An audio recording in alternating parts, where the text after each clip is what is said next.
Pentru ce dezbați în patim și în păcat, pe Iisus cel răstignit și înviat, să-L primești că El e mare și e bun cu fiecare om și gând. El te caută prin lume suspinând. De ce fugi de jertfa crucii tot mereu? Că ea ne-a spălat păcatul cel mai greu. Tu nu vezi că viața trece, vine moartea, groapa-i rece, pe vecii, iar sufletul în iadul curgii. De ce râzi de rugăciune și de post, de biserica cu slujbele cu rost? Tu nu știi de rugăciune, ce amară înșelăciune te-a rănit și te-a amăgit Satana cel smintit.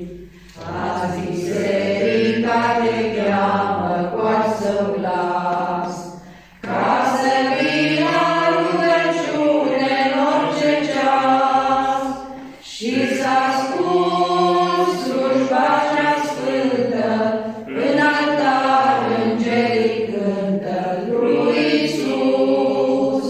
Heruvim cu aripi multe vin de sus și toți cântă cu preoții într-un cor.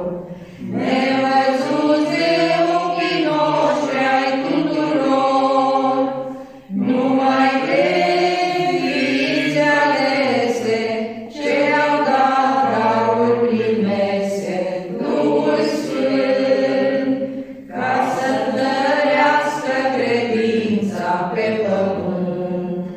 Credința cea ortodoxă a lui Iisus, cu 7 haine curate, cum le-am spus. Cine trupul lui primește, cu Iisus se împărtășește.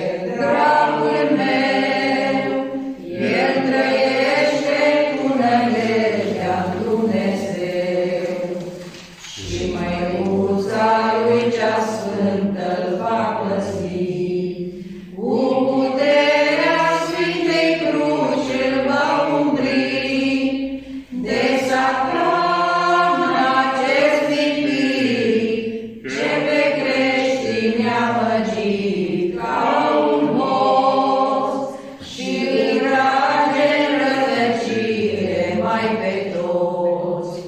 Prorocia mincinoasă s-a mulțit și Satana multe sate a dobândit, formând secte amăgitoare de suflete pierzătoare pe pământ, umplind preoția și lucru cel sfânt.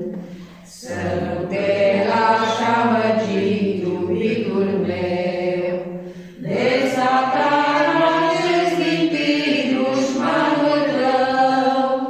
Vino în biserica sfântă, cu icoane împodobită, dragul meu, și răsplata o primești la Dumnezeu. Biserica cea sfințită să n-o uiți, că izvor de viață de la Sfinți Părinți